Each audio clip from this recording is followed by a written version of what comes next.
So for those that don't know me, my name is Jennifer Gauthier, and I work for the Division of Extension. So I've done a number of different community workshops and cultural arts workshops. And I'm going to share with you today about fiber bags and Menominee fiber bags. So I did put together a little presentation for everyone. You can just follow along with me and take your notes.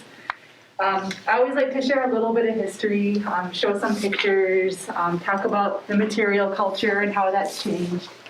And then I also always like to include Menominee language that we can use as we're doing it. I think that when we use a language, when we're doing our traditional arts, it makes like a connection to it, and then it's easier for us to use it when we're actively doing something that relates to the language. Fiber bags were used to keep special items or like sacred objects. They were used to hull corn. They were used to store wild rice, and then they were used for harvesting. So if you're going out in the woods and you're picking leeks or something, these are things that you could keep in the fiber bag. They're really lightweight. We see them in the museums, we see them on shelves, but you really don't see them in the community anymore. And the idea of this workshop is to bring those fiber bags back and hopefully have people like using them as purses or, you know, using them for gathering again. So I'm really excited that you're here to be part of this workshop so we can bring some of those things back. You see the different designs and patterns. That's something that I'm still learning about, is what all of those different designs and patterns mean. There's meaning behind everything. There's meaning behind color choice. There's meaning behind everything that you see in each of these bags here. So they tell a story. I've been making these for about 3 or 4 years now, and I'm still trying to figure out the patterns. You can see how intricate they are. Every time you make one, you learn something new. So we'll start with stripes. And then when you make your second, then you can try to change the patterns a little bit. So I do want to say that I am definitely not an expert in this. Every time I learn I learn something. I always make mistakes when I make this, so try not to focus on making something perfect. All of this is about learning, and I'm just going to share what I have with you. So, and then I want to pass on that I learned this at a Great Lakes Indigenous Arts Workshop a couple summers ago. I feel terrible about this, but I can't remember the person that shared this with me. I can't remember that person's name, but at least I want to acknowledge that someone from this workshop passed this along to me and to some other young Menominees, and I've just been working with it ever since, and I want to make sure that I pass it along and acknowledge that someone shared this with me.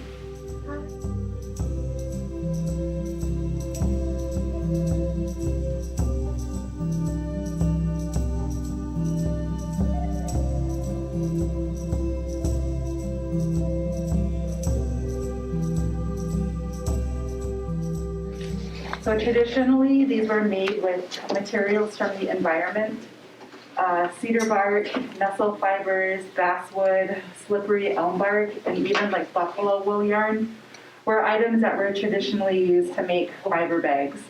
Right, so you can also use yarn, you can use whatever you can find around your house. I think it's just experimentation, but I find like the hemp twine and seem to work the best and kind of give it like that look of the original fiber bags.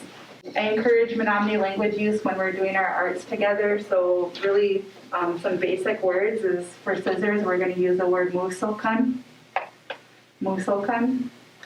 Mektet kuasesa. This is like a small bit of wood. Mektet kuasesa. And then the rope itself, or the little smaller rope, is kahkapesa. Kahkapesa. Some command words that we'll use are atsikana. Atsikana is to pick it up. Atto is to put it down. I said atsikana wakach, that would mean to like set it on top of something. So wakach. Anamia would be to put it under something, so wakach, anamia. Chakni is next to each other, chakni. So if I said atsikana musokan, atto chakni kakapesa, it'd be like set the scissors down next to the rope. for the string. Another word that I'll share with you is keskasa, and keskasa means to cut.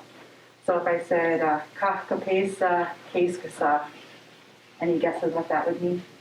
Cut the cord. Yep, cut the cord or cut the rope. And that's for singular, so I would just tell that to you, keskasa. If I want to tell all of you to cut it, I'll say keskasamapan, and that's all of you cut. So what we're going to focus on today is creating the work, and the work is going to be the ropes that are coming down. So everyone here will get one of these, and you're going to create a work today, and that's going to be like all of the strings that are hanging down. You can use anything to use as a foundation for your bag. So these are nice because they're relatively permanent. I've used these because I couldn't find anything in the house and I wanted to weave. But these are nice because when your project is done, you can just bend them or cut them and it's easy to take your bag off. It's a little bit harder to take them off with these if you're a tight weaver. If you looked at some of my pictures, you saw like I had some really traditional DVD cases because that's all that I had. So you can really use anything. You know, that's what it's about, is finding what you have and making something with what you have at home. So we'll start with making our warp. So your bag is going to go across this way, and we're going to weave and work our way down. You want to use the larger rope. So if you notice at the top of each of these bags, it's kind of like a little bit thicker around the top. And what makes it thick is what you're going to do is you're going to wrap it around the board.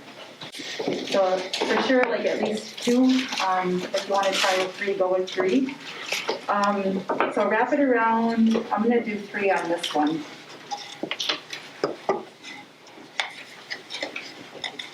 And you want like a tail on one end, and then the same size tail when you are done wrapping. How long is the tail? I usually do about 5 or 6 inches.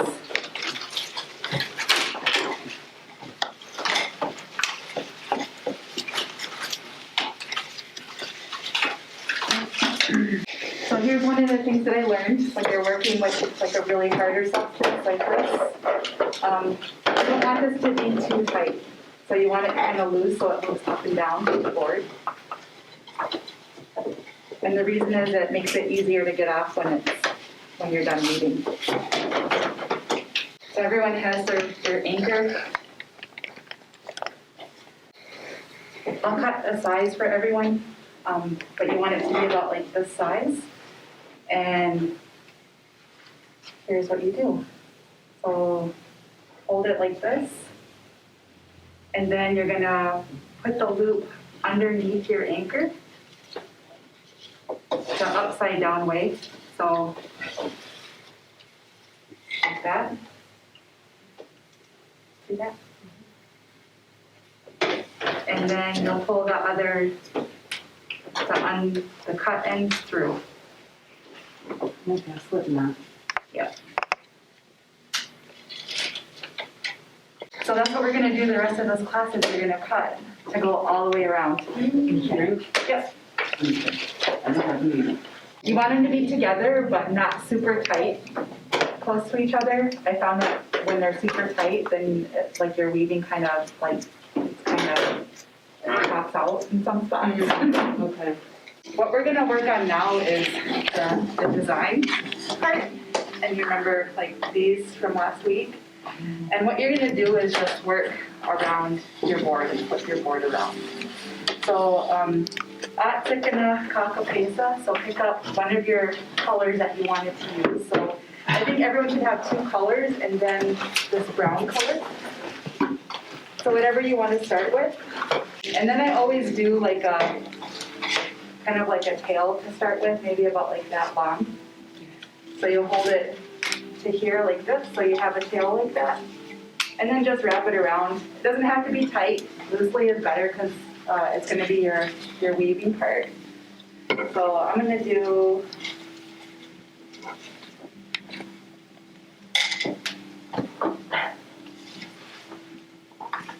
I'm going to start with 2 rows. I guess what is it called, your left? Put your 2 cut ends together. And then pull it down so that it's folded and it looks like this. And you kind of have like a little loop here. And your kakapesa should look like that. Both sides are even. You can hold it between your index and forefinger like this, and you have like a little loop. And then, I'm doing this backwards.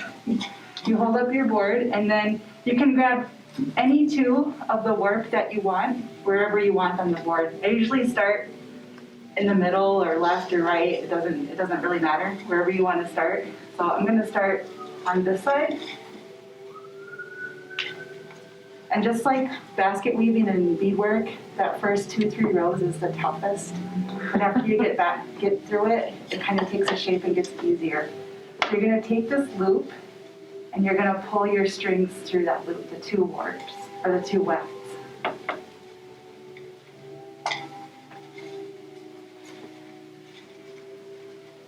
So it looks like this.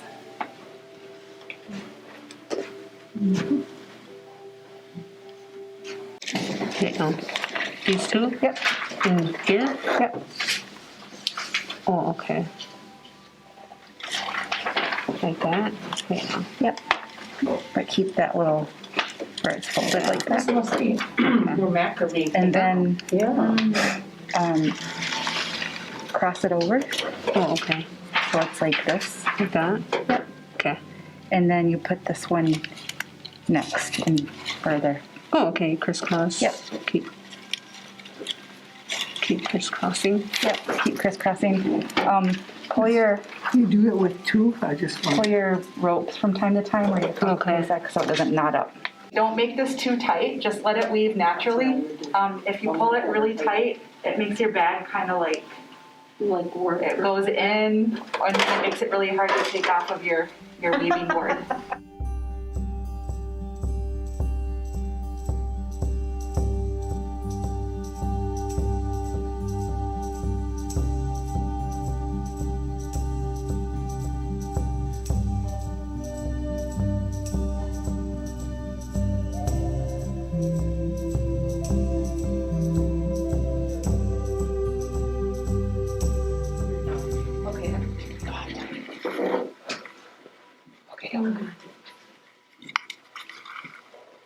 Okay, so you put one of those strings inside that knot. Yep.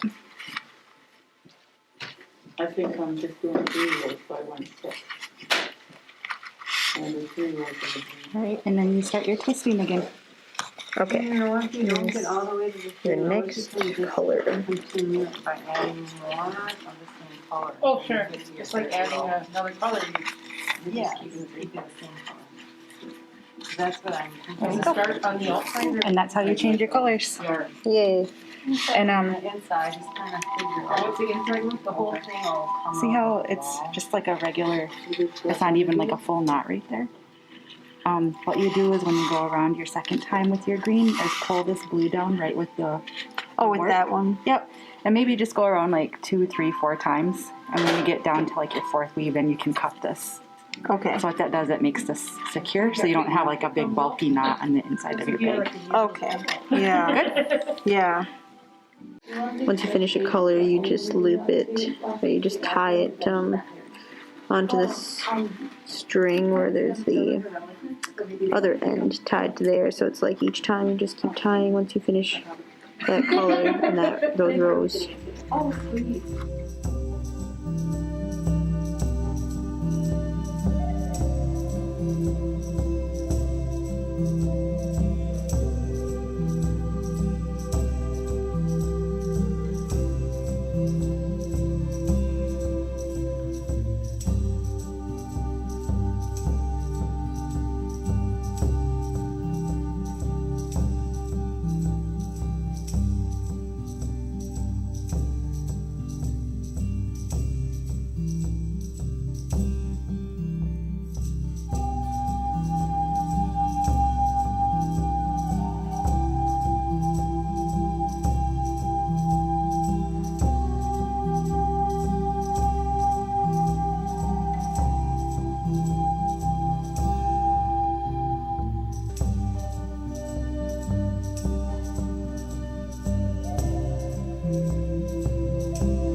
And take your pencil down.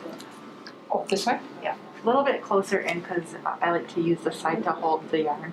Oh, There you go.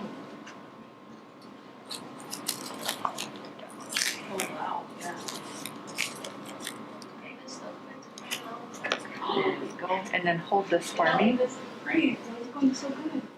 And grab me another piece of tape. So I always like to tie this up so it doesn't get in the way. And then just do a really loose knot.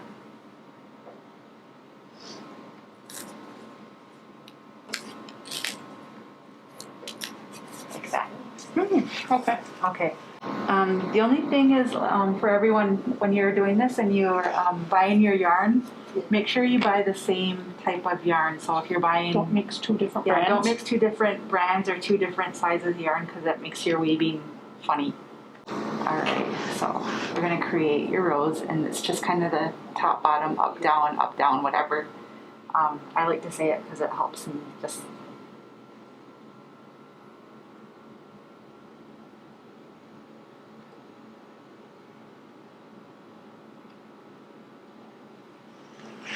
There's your two rows. Yep, and there's your two rows. Always, before you start, this first person or this first guy right here is going in between. And put him around your pencil. Don't pull him super tight, but enough to hold it in place. And now you've got two rows again, right? Mm-hmm. So this back row comes up. And that's a way to look at it because you can actually look at it if you, Yep. You can. because you see he's in the back, you know he's got to come to the front. Yep. And now you've got two rows again. This one Oh, don't forget to bring him always back fall down. behind. Yep. You He's should. going to stay over here now, and he becomes the end. Yep. Alright, so I'll do another one for you. This one should go through the middle.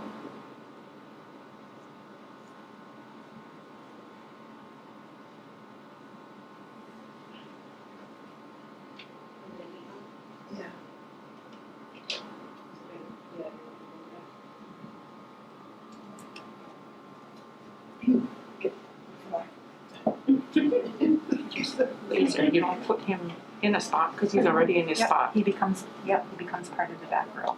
And just as you go, you can kind of like pull it up like that, and that'll tighten it up a little. So do If you want this notice- tight right here? See that openness or no? So this is gonna go to be your other side. So when you flip it over, we can work on that.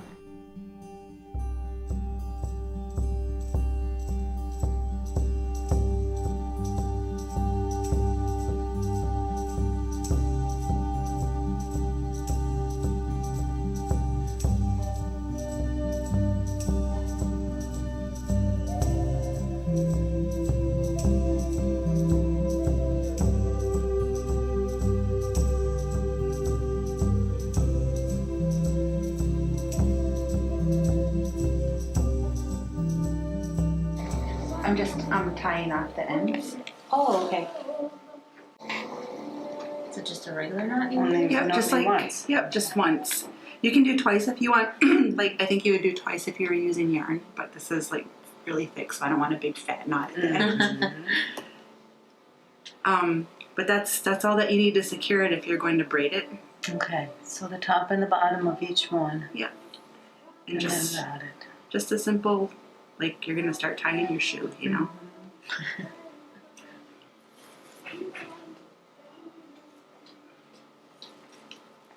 That's it.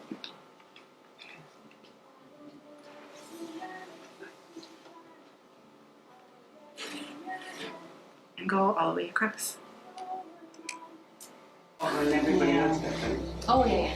And that's how you finish off the side.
So go through the bottom one. From the outside in, or the other way around. You can just just- just through it. Yeah, there you go. Now, what do I do with mine? Take it out? I tried it out already. Go all the way through, and then you want to go through your loop.